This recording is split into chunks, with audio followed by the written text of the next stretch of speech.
Welcome to Paths to Purpose. I am your host, Vicky Otarina, and Paths to Purpose is all about the journey that God has given to you. So as you watch us, I pray that you will be blessed, motivated, and inspired to go on that journey with God. Stay tuned for the next interview. God bless you.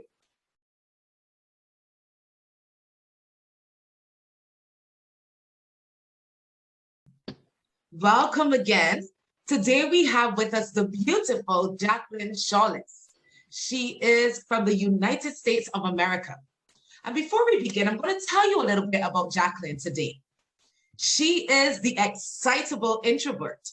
She guides introverted women to get seen, heard, and respected by embracing their awesome. As an introverted woman of color, she navigated a challenging upbringing of abuse, suicide ideation, and eating disorder to become an international speaker, global best-selling author, and advisor for Fortune 500 executives, all while honoring her introversion. Jacqueline's shared her Embrace Your Awesome message on stages in nearly 20 countries for Fortune 500 corporations, notable organizations, and educational institutions, and has been featured in numerous media outlets, including Forbes, Dr. Oz, The Washington Post, The Independent, International Business Times, Romper, and so much more. She's looking forward to sharing her communication and personal leadership expertise, insights, and Shania gems with your community. You can connect with Jacqueline at embraceawesome.com and of course across Socialverse at JK Shaulis. Welcome, Jacqueline, to Paths to Purpose. We are so pleased to have you here today.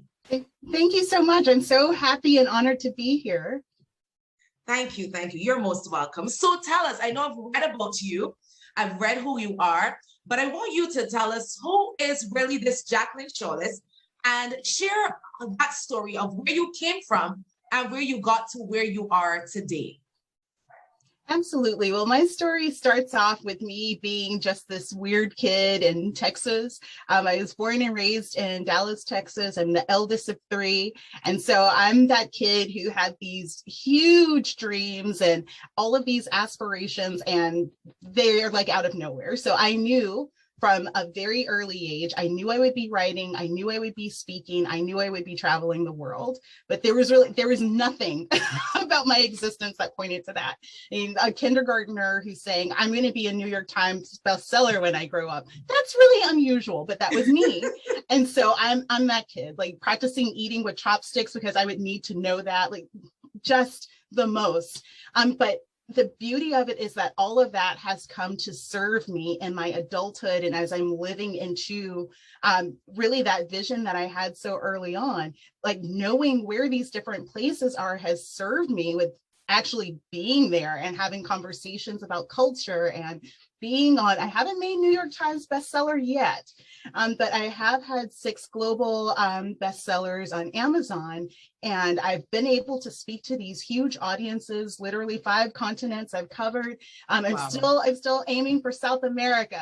I got to get to some countries there, and Antarctica. That's the other one that I haven't been to, but the journey was very it was like kind of walking in tension because I had lots of successes early on in life with writing books and speaking and awards, but I also had lots of chaos in my life because our environment was very volatile. There was abuse that was happening. I had to do a lot to protect my siblings because I wanted to try to keep as much of what was happening away from them. So on the one hand, I'm like a student, I'm the person who everyone goes to, and also I'm trying to find places for me and my siblings to hide when things get volatile, or I'm having to like cover up bruises. Like these things are happening simultaneously. And so it's having to navigate and really see these two sides that led to this notion of embracing your awesome. For a long time, I didn't speak about any of these things. Like this doesn't happen. But it was when I recognized that that too was part of my gift, that even that chaos and that volatility, that wasn't for me to hide. There was still service and beauty in that. How do I bring the service and beauty out of that situation so that it's of service to others? And that was the process of kind of leading into embracing your awesome. Wow. So you were talking about bringing out that beauty. And many would say, well, when we hear about introverts, we know people that are, into themselves, they don't do much. But you are an introvert, sorry, who has found her purpose and who is pursuing the awesome or the awesomeness that is inside of her. So explain to the listeners and those that will be reading about you in Divine Purpose magazine. Tell them about who really is an introvert. I mean, introversion and introverts really have gotten a raw deal. People think of introverts and they think of someone who's really shy, who's really quiet, who doesn't want to be around people. And those can be traits of an introvert, but that's not what makes someone introverted. What makes them introverted is the way that they process stimulation. So for us introverts, when we're engaging with people, we're listening to what you're saying, we're looking at your body language, we're feeling your whole, like your energy, your vibe, we're looking at how other people are responding, we're thinking about how we want to respond, we're wondering, we are doing all of this simultaneously. So you're just telling us something like, oh, I had a great sandwich, and all of this is going on in our heads. And so, of course, because we're processing all of these things, our energy just drains so swiftly.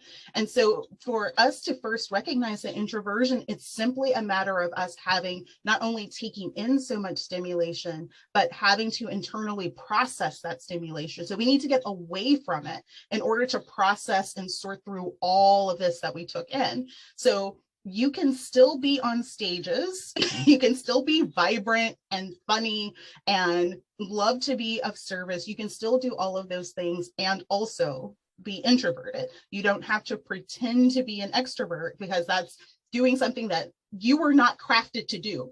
That's not how you were made. And there's beauty in the way that you were made. I mean, many of the people that we see as being big personalities like Beyonce or Viola Davis or Shakira, they're all introverts. Barack Obama, Emma Watson, Meryl Streep, they're all introverts. And even though they're these huge personalities that are shaping and changing the world, the ways that they are doing it is by first recognizing how they can be of service, and also honoring the fact that they do need time away from stimulation, that they do need ways to navigate and leverage these gifts. And so for us as introverts, as we're thinking about embracing our awesome, it's us not trying to hide away from the fact that we're introverts. We can't do that anyway. Like our energy is going to drain and give us away. But we have to prioritize the fact that this is a gift. This is not something to fix or overcome, but in fact, this is a gift for us to give first to ourselves and then to the world, and then for us to find the best way to do that so that we are nurtured while we're serving. Yes, I love that. So you are working with, your audience is women, so you're working with the professional and the entrepreneurial Black women. So tell us a little bit about that and what you do and how you're servicing that audience as colored women. Yes, I have never focused on this market until about 2 years ago. Like I am a Black woman. I am an introvert. I am an introverted Black woman. But it never occurred to me I never had like a particular draw for this. Most of my clients in the past 11 or so years that I've been in business have been white males in corporate America. And that's been great. There's been a sprinkling of women, a sprinkling of everyone else, if you will. And so it was around 2019, I was getting really frustrated with things that I was seeing, not just within the corporate spaces and introverts, but just how the experiences of women of color, Black, brown, and indigenous, were being dismissed in spaces of personal development and self-help. It was as if our lived experiences didn't matter. And that was really aggravating me. It's really frustrating me. And I kind of fell into this rabbit hole of then looking at, okay, so I know that there are powerful women in this space. I know that they are doing various things. Where are they? How do I find them? That rabbit hole led me into looking at introversion. And as I was looking at introversion, I was seeing that same theme where the experiences where race and gender come together, those experiences are being overlooked. And there is literally no research about the experiences of introverted women, Black, Brown, or Indigenous, and how that introversion overlaps. But as I was having conversations with dozens of women and looking online and finding blogs, there are very consistent themes where these women are being denied promotions, they're being denied raises, they're being denied opportunities for advancement. And when you look at the statistics that we do have around the amount of money that Black women are not getting, roughly $500,000 less than their white female counterparts. Forget the men, we're just talking about amongst the ladies. We're getting $500,000 less through our career. If you're an Indigenous woman, you get close to $1 million less over the course of your career.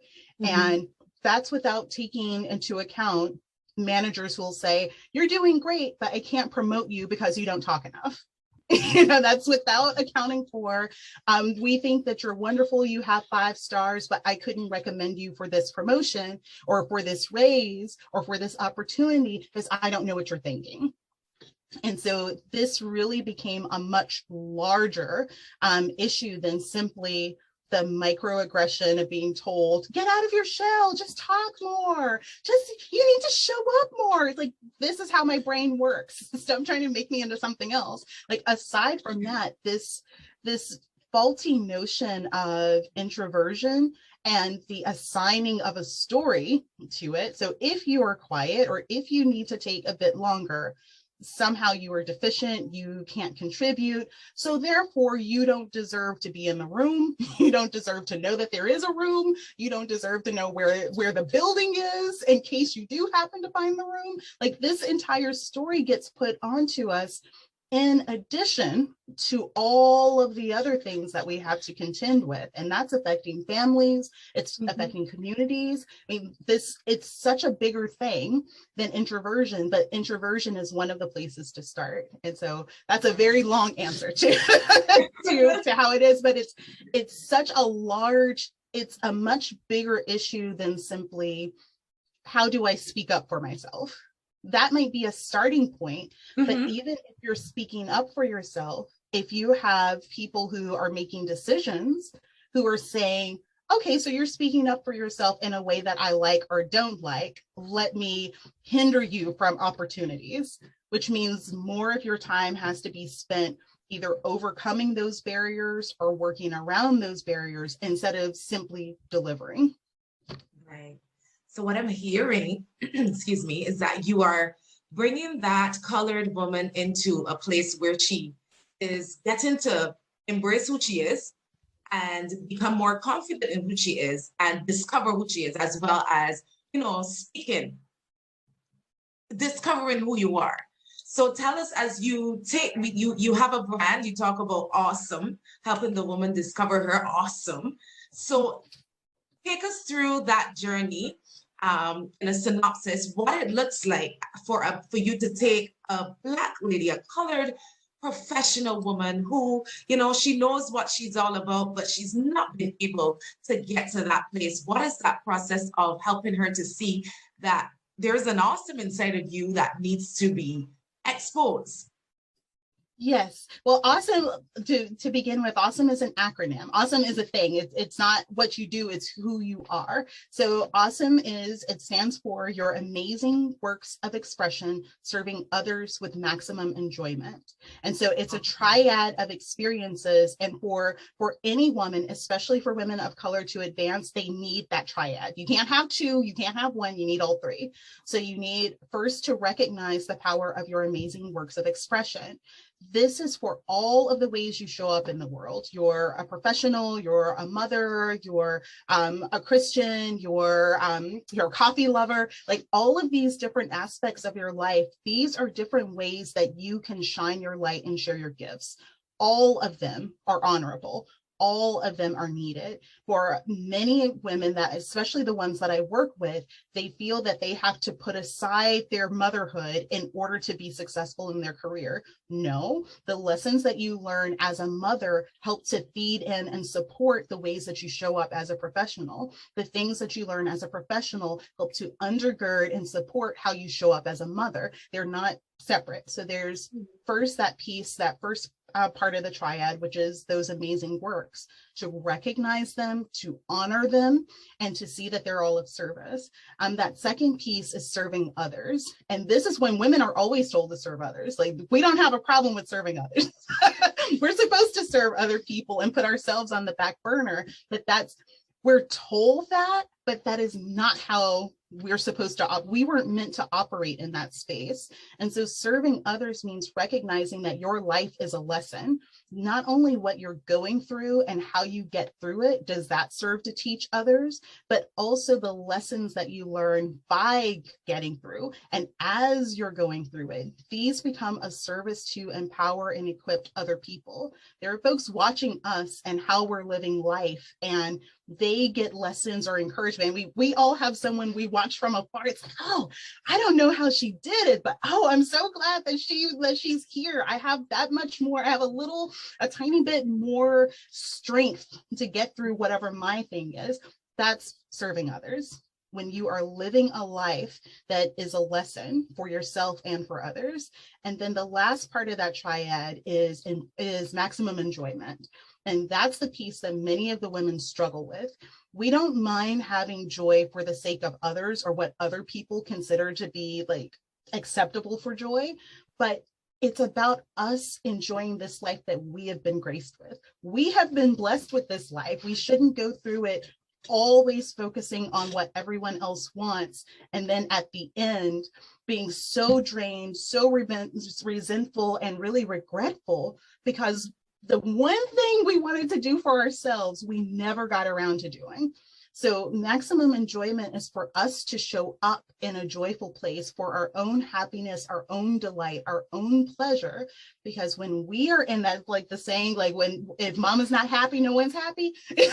That's exactly what it is. When we are in that space of joy, then we allow that joy to spill over into everything else that we do. So our joyful nature then becomes that tiny bit of light that helps illuminate a dark world, even if our dark world is just this one client that we're dealing with or this one department. Our little spark of joy that we had for our own sake then becomes that light of illumination. So for women who are, especially for Black and Brown and Indigenous women, as we are going through, because again, there's the racial part, there's the gender part, there's the combination of the racial and the gender part, which we have to experience.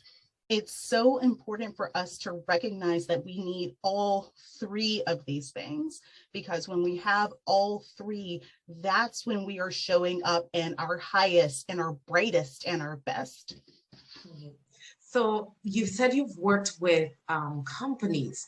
So tell us what that's like and how companies have benefited from what you do. There have been so many. I've worked at a lot of different companies and a lot of different organizations. So ranging from teen and tween boys in public settings, all the way to like top executives and everyone in between. And I love that. I love the eclectic nature of my clients and the work that I do.